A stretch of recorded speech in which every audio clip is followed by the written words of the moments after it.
All right, everyone, namaste. Welcome back. I am here to offer you today a quick journal practice that I learned from one of my great teachers, Mona Miller, on how to rinse your emotions, how to release and then transmute difficult emotions. So obviously this is a time that many of us are going through some very difficult emotions.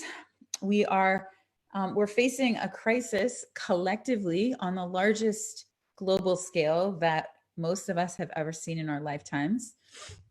And it is bringing up an enormous amount of shadow of our unconscious, of fear, anxiety, panic, anger, frustration, self-beat, so many emotions. And one of the key attributes to understand about our emotional body, and in the yoga practice, we think of the self very holistically as 5 different layers: the physical body, the tangible physical body, organs, tissues, the annamaya kosha. The second is the energetic body, the pranic body, the way that energy, life force moves in our bodies, our chakras, our nadis, the meridians of energy. Number 3 is our mental emotional body. And this is typically the realm of psychology, of mental health, of we think about going to psychotherapy. You're pretty much dealing with the mental emotional body, which is called Mano Maya Kosha in the yoga psychology tradition. The 4th is our wisdom body, Vijnana Maya Kosha. Now, we don't really have something that translates to this wisdom body in the West. So it's an interesting layer for us to start to cultivate. And the idea of this journal practice is that we're rinsing out a lot of our mental emotional body, and we are accessing more of our wisdom mind, our bodhisattva nature. The 5th layer of self is our spiritual core, the essence of who we are, the energy that is beyond, that's unnameable, that's all pervading, right? So we have these 5 layers of self in yoga psychology. So this practice today is going to help you work with your mental emotional body. One of the challenges, and something that I see a lot, particularly in the yoga spiritual world, and also in the psychological world, is the tendency to spiritually bypass, or the tendency to it's funny, even when I was writing the caption to this video, I almost wrote how to rinse negative emotions. And I thought, no, I don't name any emotion negative or positive. I want to look at the full spectrum of emotions and allow ourselves to think and feel all of our emotions. The key and the skillfulness comes when we don't get stuck in a particular emotion. We don't get overly attached to the highs, and we don't get overly sucked into the lows. So right now, as a collective, we are really being challenged to be more agile, to cultivate more acumen in our mental emotional bodies. There is mass panic, there is mass fear. Today I was driving. If you're on my Instagram story, you can go on there right now and see the post that I did on my story of, I drove by Costco at like 8 a.m. before it even opened. There were lines of people with shopping carts up and down every single row in the parking lot. I've never seen anything like it. It was out of control.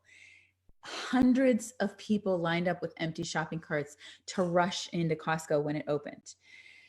So I filmed it. It's on my Instagram story. So we're seeing it there. We're obviously seeing it in the economy. There is legitimately concern for our financial stability. We are going to move into some very unstable times, and we need to be prepared. We need to galvanize ourselves. And now is the time to double down on your psychological and spiritual work. No one can provide the grounding and the centering and the sustenance and stability that you are going to need to manage this crisis in the long term.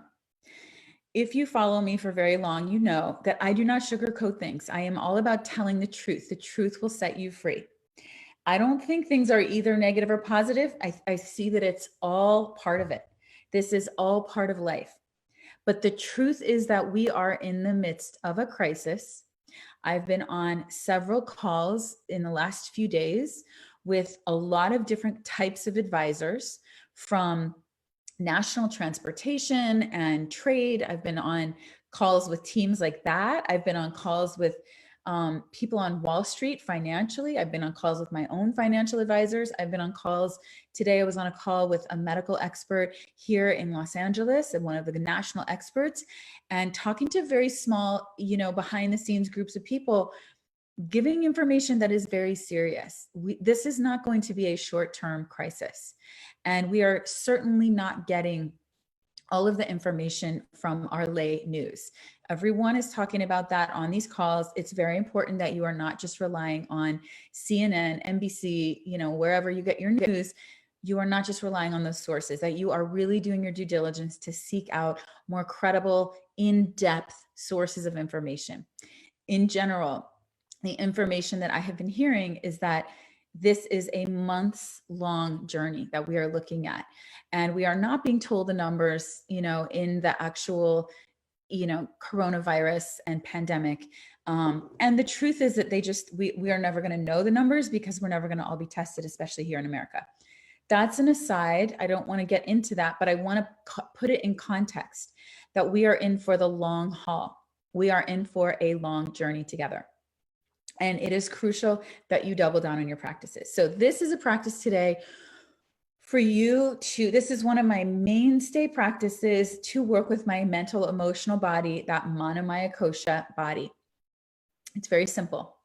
You get a journal out and you write out, and you need to handwrite it, not on your computer, because when you're typing, it doesn't access the same part of the brain. When you get your physical body involved and you're writing pen to paper, it starts to stimulate the right brain. The right brain is the nonlinear, the creative. It's connected to the somatic physical body. The left brain is the linear, logical, linguistic. So we want to move into and churn up some of the unconscious, subconscious material, emotion that's coming up. So very important that you're handwriting. You can do one emotion. You can, maybe choose two. I wouldn't do more than 2 or 3 at a time because this can go very in depth. So let's just say for today, the sake of our brevity, one emotion, choose. And you can also do this with kids. It's a great exercise to do with kids to help them become more emotionally skillful and emotionally lucid. And the word I'm looking for is emotionally fluent. There we go. On the tip of my tongue. So you want to help unpack the emotions. The truth of our mental emotional body is that our emotions get compounded. Different emotions get twisted and compounded and compressed together. And so we lump it together and we say, I'm stressed, or we say, I'm afraid. But we want to start to unpack and untether that and find out what's really going on at the root. Here are your journal prompts, and I'll go back into this caption and write them out. So you're going to choose 5 different journal prompts. You're going to choose one emotion. Choose, of course, the emotion that is the most palpable for you. So, the other night, I'll give you an example. I went to bed and I just was overwhelmed with sadness. And I just, started weeping, and I asked my boyfriend to just spoon me, and I needed to be held. And it just finally hit me. I had been feeling really strong and clear, and I was just overwhelmed with sadness. So in this case, I would take sadness and I would write, Dear sadness, when I look at you, I feel. That's your first journal prompt. When I look at you, I feel. And you give yourself half a page. When I look at you, second prompt. When I look at you, I see. Third prompt. When I look at you, when I look at you, when I look at you, I feel. When I look at you, I see.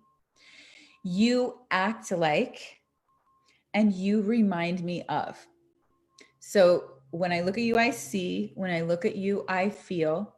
You act like, and you remind me of. So they're doing a couple things. This is a great tool that is doing a few things. Number one, it is personifying the emotion. We want to pull the emotion out of the nebulous, abstract world of our emotional body, where it can get very convoluted. And we want to pull it forward into that prefrontal cortex and give it some texture And when I say personify, it's like it becomes a character in your story. So what does sadness look like? What does sadness act like? My sadness is going to act different from your sadness. My sadness acts like I'm weeping in the bed. I'm thinking of all the elderly people in the world that are alone right now, like my mother who's living alone right now. And she is not necessarily lonely. She has a great community, but people that are living alone, that are isolated, people that are really afraid for their lives right now. You know, this is what my sadness, I would write this, all of this, right? My sadness looks like I'm weeping. My sadness looks like my sadness feels like I'm being flooded and taken over by a tidal wave. I can't catch my breath. You want to start pulling out all of these details and give your emotion. It's like you're writing a character in the story. You're explaining who it is, what it is, how it acts, what kind of personality it has. Again, my sadness is going to look different from yours. My anger is going to look different from yours. My fear, my panic, whatever. And you want to get to know. And these different emotions are going to look different at different times. So this is a way of what my teacher, Mona Miller, would say, rinsing. You literally turn on the faucet and you're rinsing out that emotion. It's crucial. So my sadness, dear sadness, when I look at you, I see. When I look at you, I feel. You act like, and then you remind me of. You remind me of is very important. Why? Because our emotions are connected across time and space. My sadness right now is also tied to my sadness, and you want to go back to those pinpoint times in your life, pivotal moments in your life where you have felt the most sad, whatever your emotion is, the most angry, the most afraid. And so I would say my sadness reminds me of when I left home to go to college and I felt so alone and so abandoned. I'm not abandoned. I just felt so lonely, you know, or my sadness reminds me of thinking about going into nursing homes when we used to be in church choir growing up, and we would go into this nursing home and sing. And I felt like it was just a really sad environment because a lot of people were alone. So whatever memories come up for you, whatever that time travel is, it's going to help you start to unpack what might be lying underneath or inside that bubble of emotion. So you want to start giving it air. You want to start airing it out and letting it speak to you and let it have a voice. The final thing is the final prompt. Dear sadness, when I look at you, I see. When I look at you, I feel. You act like. You remind me of. The fifth prompt is it means. Sadness means. Now, this is a very important prompt because in psychology, as a psychotherapist, we are trained to not be so concerned about the content itself, but instead, and I just saw my friend Casey Crown posted this the other day, an Instagram meme that said, it's not about the issue. The issue isn't the issue. It's how you relate to the issue. So that's this final prompt. Sadness means. Sadness to me is going to mean something different than it means to you. A panic, fear for one person is going to mean something different than it means for another person. What it means is how you're choosing to interpret the experience, how you're choosing to make meaning of. As a psychotherapist, we are sleuths. We're like detectives. We're most concerned with how someone is making meaning of a situation. And you want to get most clear and concerned about how you are making meaning. Or if you have kids, you want to start to elicit this. What does that mean for you? What do you think about when you think about being sad? Right? You're talking to your inner child. Also, by the way, newsflash, when you're doing this work, you're really talking to your inner child. So what does this mean to you? This is where our unprocessed, unresolved trauma starts to reveal itself.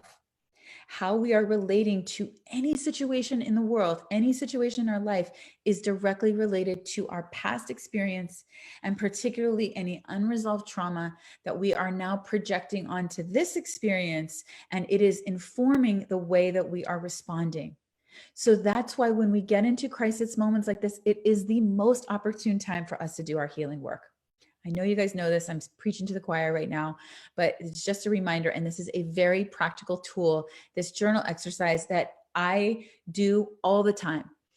Every emotion, everything that comes up when you start feeling stuck, when you start feeling like you're spinning, when you start feeling like you're getting trapped, whether it's fear or you're up at night with anxiety, this is a great tool for you to use for anxiety. Dear anxiety, dear insomnia, when I look at you, I see. When I look at you, I feel. You act like you remind me of, and insomnia, you mean. So practice these 5 journal prompts.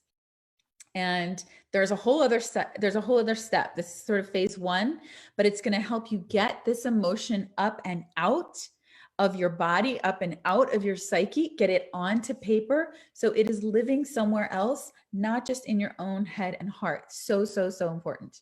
Okay, so please let me know how this works for you. I hope this is a helpful tool. I'm coming live every single day. Jump into my Facebook group, Yoga for Mental Health. There are a plethora of tools there. The link is in my bio. The link is right here. And I'm going to write up these prompts in the caption, and so grateful. I hope this is helpful for you. Please stick together. Please keep doing your inner work. Double down. It is our time to rise. It is our time to shine. We are in this for the long haul. We need to steady ourselves, galvanize ourselves, and stay extremely gentle and compassionate while staying very clear-eyed and cultivating wisdom. I am right here along with you. It's my honor to serve you. It's my honor to teach you these tools and practices. And I will see you tomorrow. I'm going to be back. All right. Love you guys.